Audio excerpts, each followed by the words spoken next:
Hello,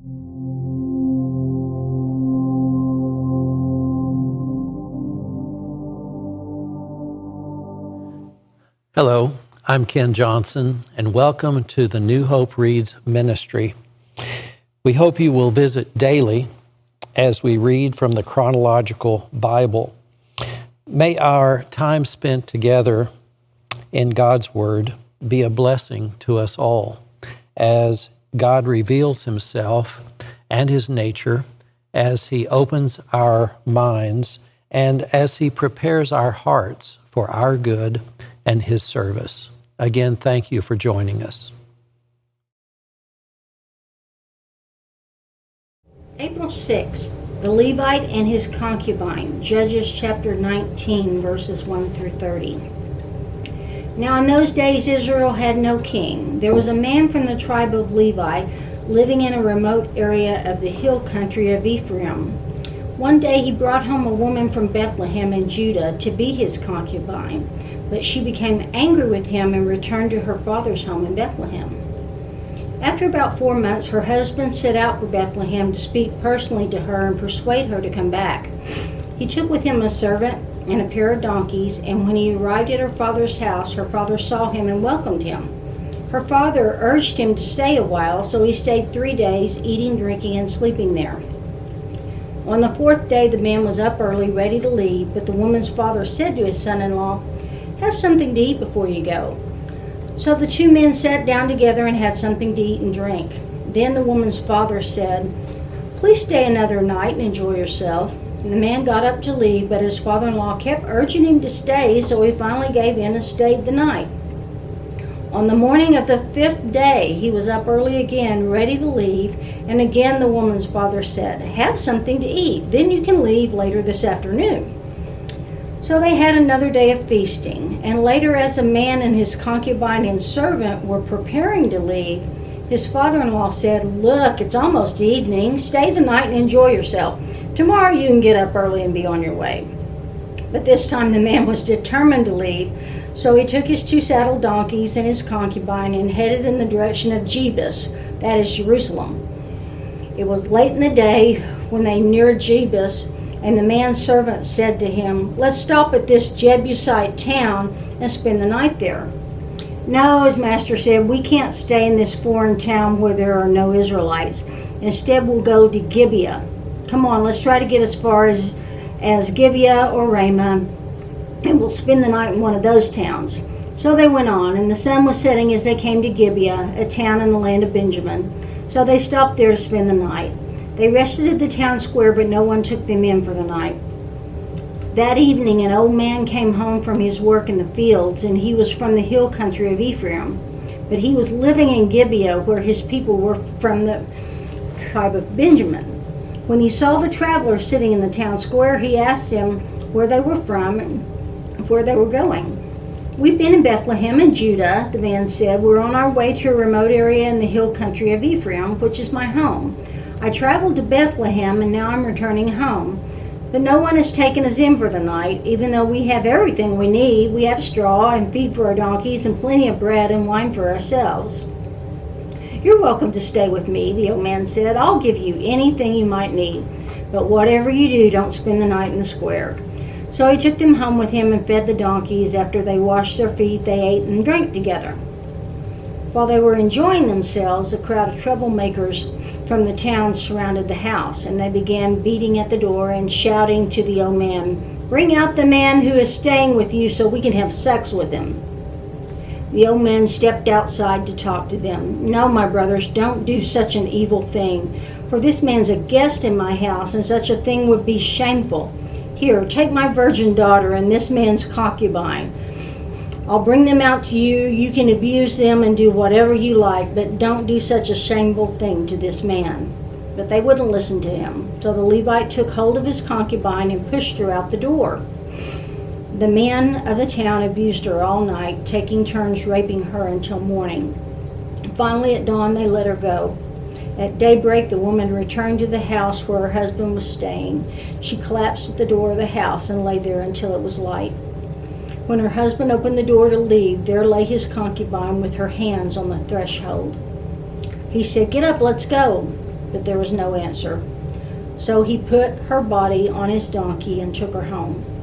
When he got home, he took a knife and he cut his concubine's body into 12 pieces. Then he sent one piece to each tribe throughout the territory of Israel. Everyone who saw it said, "Such a horrible crime has not been committed in all the time since Israel left Egypt. Think about it. What are we going to do? Who's going to speak up?" Israel's war with Benjamin, Judges chapter 20, verses 1 through 48. Then all the Israelites were united as one man, from Dan in the north to Beersheba in the south, including those from across the Jordan in the land of Gilead. The entire community assembled in the presence of the Lord at Mizpah.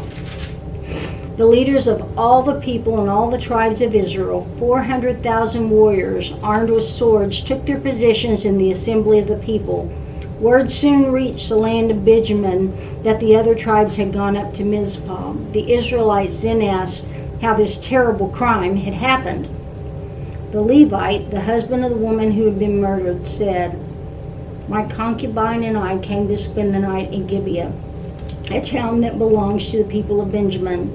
That night, some of the leading citizens of Gibeah surrounded the house, planning to kill me, and they raped my concubine until she was dead. So I cut her body into 12 pieces and sent the pieces throughout the territory assigned to Israel. For these men have committed a terrible and shameful crime. Now then, all of you, the entire community of Israel, must decide here and now what should be done about this."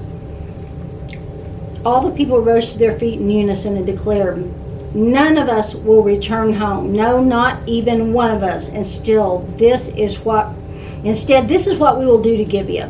We will draw lots to decide who will attack it. 1/10 of the men from each tribe will be chosen to supply the warriors with food, and the rest of us will take revenge on Gibeah of Benjamin for this shameful thing they have done in Israel."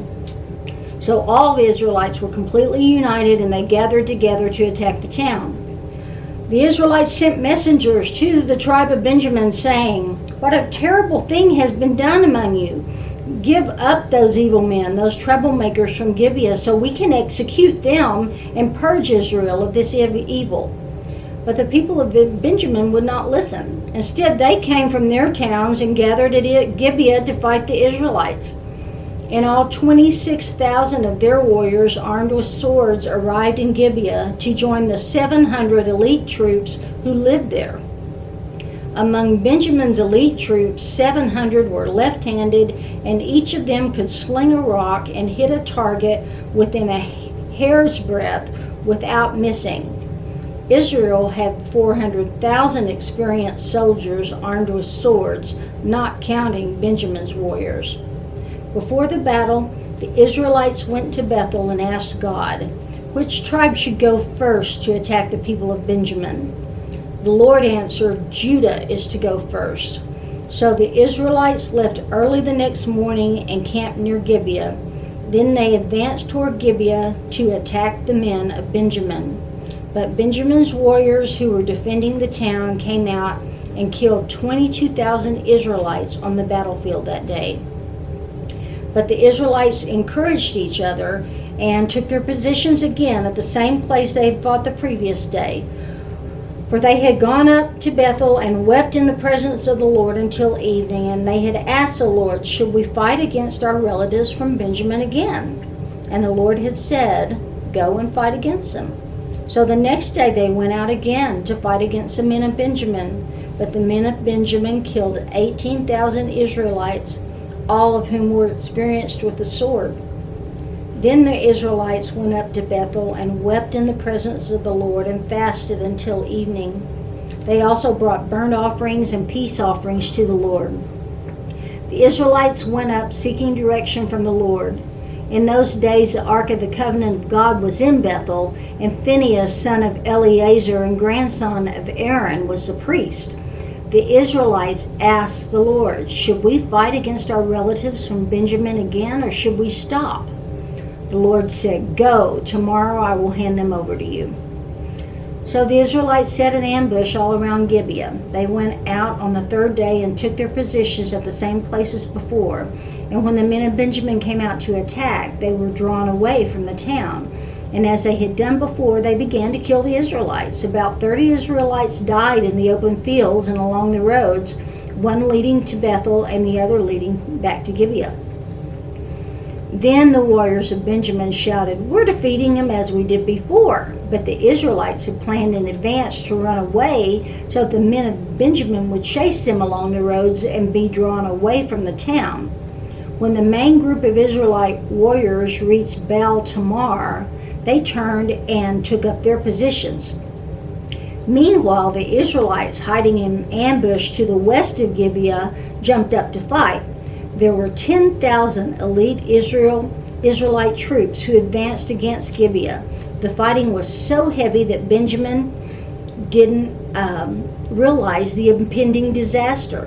So the Lord helped Israel defeat Benjamin, and that day the Israelites killed 25,100 of Benjamin's warriors, all of whom were experienced swordsmen. Then the men of Benjamin saw that they were beaten. The Israelites had retreated from Benjamin's warriors in order to give those hiding in ambush more room to maneuver against Gibeah. Then those who were hiding rushed in from all sides and killed everyone in the town. They had arranged to send up a large cloud of smoke from the town as a signal. When the Israelites saw the smoke, they turned and attacked Benjamin's warriors. By the time Benjamin's warriors had killed about 30 Israelites, and they shouted, "We're defeating them as we did in the first battle." But when the warriors of Benjamin looked behind them and saw the smoke rising into the sky from every part of town, the men of Israel turned and attacked. At this point, the men of Benjamin became terrified because they realized disaster was close at hand. So they turned around and fled before the Israelites toward the wilderness. But they couldn't escape the battle, and the people who came out of the nearby towns were also killed. The Israelites surrounded the men of Benjamin and chased them relentlessly, finally overtaking them east of Gibeah. That day, 18,000 of Benjamin's strongest warriors died in battle. The survivors fled into the wilderness toward the rock of Rimmon, but Israel killed 5,000 of them along the road. They continued the chase until they had killed another 2,000 near Gideon. So that day the tribe of Benjamin lost 25,000 strong warriors armed with swords, leaving only 600 men who escaped to the rock of Rimmon, where they lived for 4 months. And the Israelites returned and slaughtered every living thing in all the towns, the people, the livestock, and everything they found. They also burned down all the towns they came to. Israel provides wives for Benjamin, Judges 21, 1 through 25. The Israelites had vowed at Mizpah, "We will never give our daughters in marriage to a man from the tribe of Benjamin." Now the people went to Bethel and sat in the presence of God until evening, weeping loudly and bitterly. "O Lord, of God of Israel," they cried out, "why has this happened in Israel? Now one of our tribes is missing from Israel." Early the next morning, the people built an altar and presented their burnt offerings and peace offerings on it. Then they said, "Who among the tribe of Israel did not join us at Mizpah when we held our assembly in the presence of the Lord?" At that time, they had taken a solemn oath in the Lord's presence, vowing that anyone who refused to come would be put to death. The Israelites felt sorry for their brother Benjamin and said, "Today one of the tribes of Israel has been cut off. How can we find wives for the few who remain, since we have sworn by God not to give them our daughters in marriage?" So they asked, "Who among the tribes of Israel did not join us at Mizpah when we assembled in the presence of the Lord?" And they discovered that no one from Jabesh Gilead had attended the assembly, for they had counted all the people, and no one from Jabesh Gilead was present. So the assembly sent 12,000 of their best warriors to Jabesh Gilead with orders to kill everyone there, including women and children. "This is what you are to do," they said. "Completely destroy all the males and every woman who is not a virgin." Among the residents of Jabesh Gilead, they found 400 young virgins who had never slept with a man, and they brought them to the camp at Shiloh in the land of Canaan. The Israelite assembly took a peace delegation to the remaining people of Benjamin who were living in the rock of Rimmon. Then the men of Benjamin returned to their homes, and the 400 women of Jabesh Gilead who had been spared were given to them as wives, but there were not enough women for all of them. The people felt sorry for Benjamin because the Lord had made his gap among the tribes of Israel. So the elders of the assembly asked, "How can we find wives for the few who remain, since the women of the tribe of Benjamin are dead? There must be heirs for the survivors so that an entire tribe of Israel is not wiped out. But we can't give them our own daughters in marriage because we have sworn with a solemn oath that anyone who does this will fall under God's curse." So they thought of the annual festival of the Lord held in Shiloh, south of Lebonah and north of Bethel, along the east side of the road that goes from Bethel to Shechem. They told the men of Benjamin, who still needed wives, "Go and hide in the vineyards. When you see the young women of Shiloh come out for their dances, rush out from the vineyard, and each of you take one of them home to the land of Benjamin to be your wife. And when their fathers and brothers come to us in protest, we will tell them, 'Please be sympathetic. Let them have your daughters, for we didn't find wives for all of them when we destroyed Jabesh Gilead. And you're not guilty of breaking the vow, since you did not actually give your daughters to them in marriage.'" So the men of Benjamin did as they were told. Each man caught one of the women as she danced in the celebration and carried her off to be his wife. They returned to their own land, and they rebuilt their towns and lived in them. Then the people of Israel departed by tribes and families, and they returned to their own homes. And in those days Israel had no king, and all the people did whatever seemed right in their own eyes.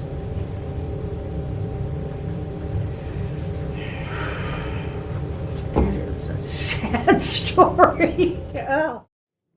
Hi there, and welcome to New Hope Reads. I'm Mark Ruff, and we are delighted that you've joined us to share in the reading of God's Word. It's very important that we share this together and be in God's Word daily. And by the way, we'd like to invite you to join us here at New Hope Church of Christ anytime you get a chance.